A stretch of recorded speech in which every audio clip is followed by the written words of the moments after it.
Hello दोस्तों, कैसे हैं आप सभी। आई होप कि आप लोग अच्छे होंगे और अपनी स्टडी को अच्छे से कर रहे होंगे। दोस्तों, जैसा कि आप लोग को पता ही है कि आपका एग्ज़ाम अब बिल्कुल नज़दीक है।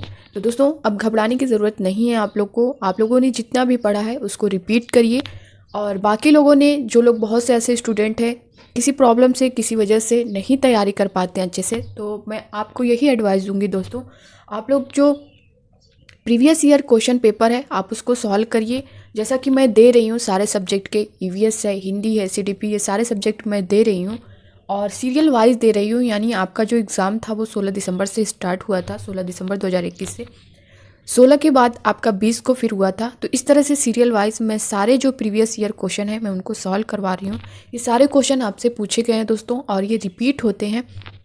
मैं चाहती हूँ कि आपके सामने कोई भी क्वेश्चन आए तो आप उसे फेस कर सकें, इसलिए आप ज़रा भी घबराने की कोई ज़रूरत नहीं है। बस आप लोग फोकस करिए अपनी स्टडी पे, नॉर्मल रहिए और अच्छे से पढ़ते रहिए। तो दोस्तों, आज की सीरीज़ आप देख पा रहे होंगे स्क्रीन पर, इसे स्टार्ट करते हैं। पहला क्वेश्चन आप देख पा रहे होंगे, भाषाई क्षमता के आकलन की दृष्टि से निम्न में से कौन सा प्रश्न सर्वाधिक उचित है। इन ऑप्शन में से सर्वाधिक उचित पूछा है। तो ऑप्शन फर्स्ट क्या है, तुम बजाज होते तो चूहे को कपड़ा देते या नहीं, या फिर क्यों। सेकंड है, दर्जी चूहे की किस बात से डर गया। थर्ड है, चूहा टोपी क्यों पहनना चाहता था। फोर्थ है, चूहा टोपी पर सितारे क्यों लगवाना चाहता था। दोस्तों, इसमें क्या पूछा है, भाषाई क्षमता के आकलन की दृष्टि से निम्न में से कौन सा प्रश्न सर्वाधिक उचित है।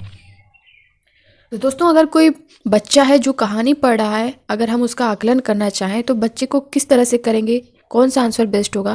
तो दोस्तों, अगर बच्चा पढ़ रहा है, कहानी पढ़ा है, चूहा टोपी पर सितारे क्यों लगवाना चाहता था, तो बस ये, अगर वो कहानी पढ़ा है तो उसका आंसर दे सकता है बस उस कहानी को पढ़ के। तो ये हमारा नहीं होगा, क्योंकि वो एक वर्ड दो वर्ड में दे सकता है।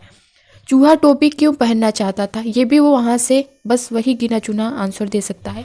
दर्जी चूहे की किस बात से डर गया, इसका भी ये आंसर दे सकता है। दोस्तों, उस कहानी के माध्यम से ये पढ़ के दे सकता है। लेकिन फर्स्ट आप देख पा रहे होंगे, तुम बजाज होते तो चूहे को कपड़ा देते या नहीं और क्यों। ये दोस्तों, ये बच्चा जो अगर ये आंसर करेगा तो वो अपनी सोच से करेगा, अपनी समझ से करेगा, उन चीज़ों को समझ के करेगा। तो ये जो होगा ऑप्शन आपका बेस्ट होगा, यानी सर्वाधिक उचित होगा। तुम बजाज होते तो चूहे को कपड़ा देते या नहीं देते। तो बच्चा इसके बारे में अपनी राय देगा, अपनी समझ देगा, अपना जो अनुभव होगा उसके बारे में बताएगा। और क्यों, अगर देते या नहीं देते तो क्यों नहीं देते, तो उसके बारे में बताएगा। तो ये क्वेश्चन सबसे ज़्यादा इम्पॉर्टेंट है आपके लिए। ऑप्शन फर्स्ट जो है वो करेक्ट हो जाएगा। अगला क्वेश्चन देखेंगे। अगला क्वेश्चन आप देख पा रहे होंगे, विद्यालय आने से पूर्व बच्चों के पास अपनी भाषा संपदा तो होती है, लेकिन किसकी उचित जानकारी नहीं होती है। यहाँ पे क्या क्वेश्चन पूछा है, विद्यालय आने से पूर्व बच्चे के पास अपनी भाषा संपदा तो होती है, लेकिन किसकी उचित जानकारी नहीं होती है। तो दोस्तों, फर्स्ट है वर्णमाला, सेकंड है व्याकरण, थर्ड है सुनने बोलने, फोर्थ है पढ़ने लिखने।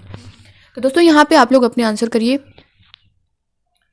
विद्यालय आने से पूर्व बच्चों के पास अपनी भाषा संपदा तो होती है, लेकिन किसके सचेत जानकारी नहीं होती। दोस्तों, व्याकरण की नहीं होती है। किसकी, व्याकरण। यानी सेकंड जो ऑप्शन है वो हमारा करेक्ट हो जाएगा।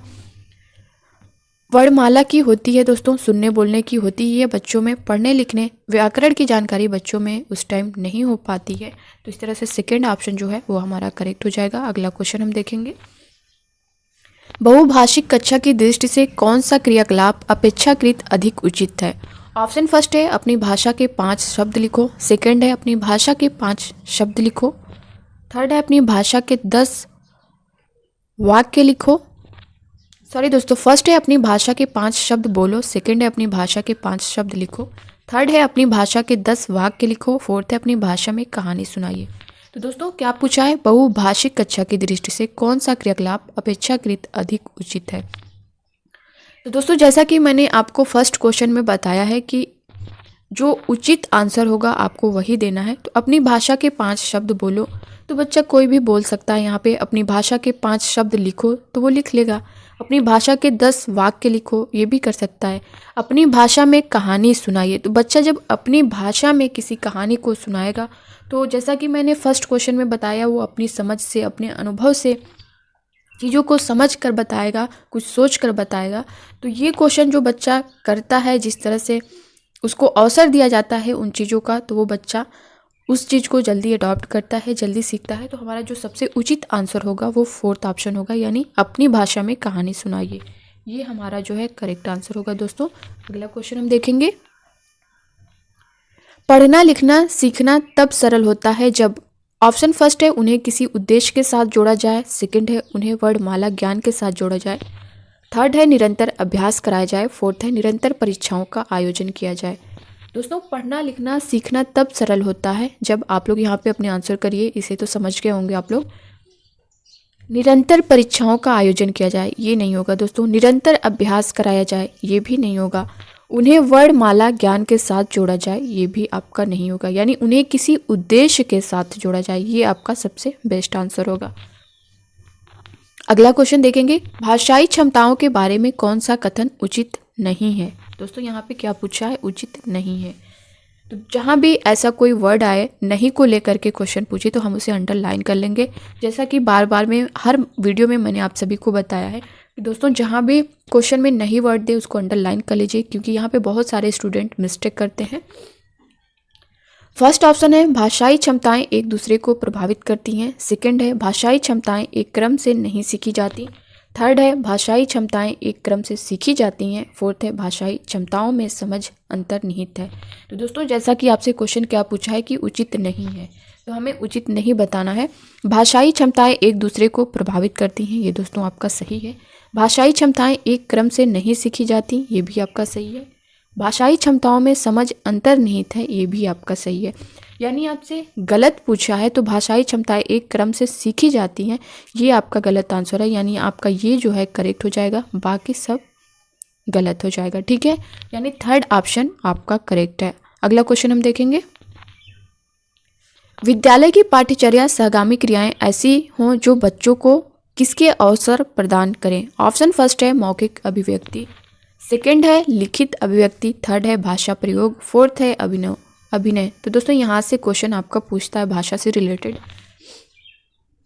यहाँ पे आप लोग अपने आंसर करिए और दोस्तों आई होप कि आप लोग इसका आंसर कर लेंगे। विद्यालय की पाठ्यचर्या सहगामी क्रियाएं ऐसी हों जो बच्चों के अवसर प्रदान करें, तो दोस्तों भाषा प्रयोग के अवसर प्रदान करें। ठीक है, तो हमारा थर्ड ऑप्शन जो है वो करेक्ट होगा। और दोस्तों ये क्वेश्चन बहुत इंपॉर्टेंट है। नेक्स्ट क्वेश्चन आप देख पा रहे, एक शिक्षिका कक्षा 5 में अच्छा, सुंदर, बुरा, रंगीन, बूढ़ा, युवा आदि शब्दों वाले बहुत से वाम देती है, और जब शिक्षार्थी इन शब्दों पर ध्यान देते हैं जिन्हें वह विशेषता बताने वाले शब्द का नाम देती है, बाद में वह उन्हें और अधिक शब्द देती है तथा उनमें इन विशेषता बताने वाले शब्दों को प्रयोग करने के लिए कहती है। अंत में शिक्षार्थियों का ध्यान आकर्षित करती है तथा कहती है कि ये शब्द विशेषण कहलाते हैं। यह रणनीति क्या कहलाती है? ऑप्शन फर्स्ट है व्याकरण शिक्षण रणनीति, सेकंड है सचेतना में वृद्धि, थर्ड है विशेषण शिक्षण, फोर्थ है विषय वस्तु आधारित व्याकरण। तो दोस्तों यहाँ पे आप लोग अपने आंसर करिए। और दोस्तों प्लीज़ आप लोग मेरे लिए कुछ कर सकते हैं तो प्लीज़ वीडियो को ज़्यादा से ज़्यादा शेयर करिएगा। जो भी स्टूडेंट नए हो चैनल पर, चैनल को ज़रूर सब्सक्राइब करिएगा, वीडियो को लाइक करिएगा। तो दोस्तों यहाँ पे आप लोग अपने आंसर करिए। दोस्तों इसका जो करेक्ट आंसर होगा वो सचेतना में वृद्धि, यानी जो सेकेंड ऑप्शन आपका है ये करेक्ट हो जाएगा। अगला क्वेश्चन हम देखेंगे। कौन सी विधि दोहराव वाले अभ्यास को एक बड़ी प्रविधि मानती है? ऑप्शन फर्स्ट है व्याकरण अनुवाद विधि, सेकंड है समूह भाषा शिक्षण, थर्ड है संपूर्ण भाषा दृष्टिकोण, फोर्थ है श्रव्य भाषावाद। तो दोस्तों क्वेश्चन यहाँ पे क्या पूछा है कि कौन सी विधि दोहराव वाले अभ्यास को एक बड़ी प्रविधि मानती है? किसको? दोहराव वाले शब्द को। तो दोस्तों आप इस क्वेश्चन को तो समझ गए होंगे, आप लोग अपने आंसर करिए। ये क्वेश्चन दोस्तों प्रीवियस ईयर पूछा गया है और आप लोग यहाँ पे अपने आंसर करिए। दोस्तों इसका जो करेक्ट आंसर होगा वो फोर्थ ऑप्शन होगा, यानी श्रव्य भाषावाद। दोहराव वाले अभ्यास को एक बड़ी प्रविधि मानती है कौन? श्रव्य भाषावाद, यानी फोर्थ जो ऑप्शन है वो हमारा करेक्ट हो जाएगा। अगला क्वेश्चन देखेंगे, बहुभाषिकता से रिलेटेड ये क्वेश्चन है। जितना संभव हो उतनी भाषाएं, ऑप्शन फर्स्ट आप देख पा रहे होंगे जितना संभव हो उतनी भाषाएं सीखना, सेकंड है केवल मातृभाषा घर की भाषा सीखना, थर्ड है मातृभाषा घर की भाषा से आरंभ करके विद्यालय में और भाषाएं जोड़ने की ओर बढ़ना, फोर्थ है मातृभाषा से आरंभ करके अंग्रेजी माध्यम की ओर बढ़ना तथा हाई स्कूल में अन्य भाषा जोड़ना। तो दोस्तों यहाँ पे आप लोग अपने आंसर करिए। बहुभाषिकता है, जितना संभव हो उतनी भाषाएं सीखना, ये नहीं होगा आपका। केवल मातृभाषा, दोस्तों केवल जैसा कि मैंने बताया है कि ये निगेटिव वर्ड है, ये जहाँ भी आएगा ये आपका कट जाएगा। मातृभाषा घर की भाषा से आरंभ करके विद्यालय में और भाषाएं जोड़ने की ओर बढ़ना चाहिए। दोस्तों मातृभाषा जैसा कि मैंने बताया, अगर बच्चा स्कूल में जा रहा है तो उसकी भाषा जो उसके घर की भाषा है, जो उसकी मातृभाषा है, उससे रिलेट करके हम बच्चों को समझाएंगे, बच्चे को बताएंगे, तो ये आपका सबसे मोस्ट इम्पॉर्टेंट है। मातृभाषा घर की भाषा से आरंभ करके विद्यालय में और भाषाएं जोड़ने की ओर बढ़ाना, ये दोस्तों आपका करेक्ट आंसर होगा। फोर्थ है मातृभाषा से आरंभ करके अंग्रेजी माध्यम की ओर बढ़ना तथा हाई स्कूल में अन्य भाषा जोड़ना, ये नहीं होगा दोस्तों आपका, यानी जो थर्ड ऑप्शन है वो करेक्ट हो जाएगा। अगला क्वेश्चन और इस सीरीज का लास्ट क्वेश्चन आप स्क्रीन पर देख पा रहे होंगे। शिक्षार्थियों द्वारा लिखने पढ़ने में की गई त्रुटियों को समझा जाना चाहिए। ऑप्शन फर्स्ट है उनके सीखने में बाधा, सेकेंड है सीखने के लिए संकेत, थर्ड है भाषा सीखने में समस्या, फोर्थ है त्रुटि सुधार के लिए संकेत। दोस्तों क्वेश्चन क्या है, शिक्षार्थियों द्वारा लिखने पढ़ने में की गई त्रुटियों को समझा जाना चाहिए। त्रुटि सुधार के लिए संकेत, ये नहीं होगा आपका। भाषा सीखने में समस्या, ये भी नहीं होगा। उनके सीखने में बाधा, ये नहीं होगा दोस्तों। सीखने के लिए संकेत, ये आपका मोस्ट आंसर है, यानी बेस्ट आंसर है। शिक्षार्थियों द्वारा लिखने पढ़ने में की गई त्रुटियों को समझा जाना सीखने के लिए संकेत है, ठीक है, यानी हमारा जो सेकंड ऑप्शन है वो करेक्ट हो जाएगा। तो दोस्तों कैसी लगी ये सीरीज़, कमेंट बॉक्स में अपना फीडबैक जरूर दीजिएगा। और दोस्तों जिस भी टॉपिक आपको, कोई भी ऐसा टॉपिक है जिसमें प्रॉब्लम हो रही हो, कोई कन्फ्यूज़न हो, कोई डाउट है, तो दोस्तों आप लोग कमेंट बॉक्स में कमेंट कर दीजिएगा। मैं उससे रिलेटेड 2 से 3 मिनट की वीडियो बना दूंगी उस टॉपिक से रिलेटेड, ताकि आपके मन में जो भी कन्फ्यूज़न होगा वो दूर हो जाएगा। बाकी ईवीएस की सीरीज़ चल रही है, आप लोग जा कर के देख सकते हैं। और दोस्तों स्टार्टिंग में अगर आप देखना चाहें तो 1 से 10 सीरीज़ तक मैंने उन क्वेश्चन को लिया है जिसका आंसर एनसीईआरटी का पेज वहाँ पर अटैच किया है। तो जो भी ईवीएस से रिलेटेड आपके जो कन्फ्यूज़न होंगे वहाँ पे उस पेज को देख करके दूर हो जाएंगे। बाकी ज़्यादा कुछ आपको नॉलेज लेना है तो एनसीईआरटी बुक के नाम से फोल्डर होगा प्लेलिस्ट में, वहाँ पे जाके आप ईवीएस की सारी बुक को पढ़ सकते हैं। तो दोस्तों ये रही आज की आपकी ये सीरीज़। मिलते हैं अब नेक्स्ट वीडियो में नए कंटेंट, नए सीरीज़ के साथ। तब तक के लिए बाय बाय, टेक केयर, खुश रहिए, पढ़ते रहिए।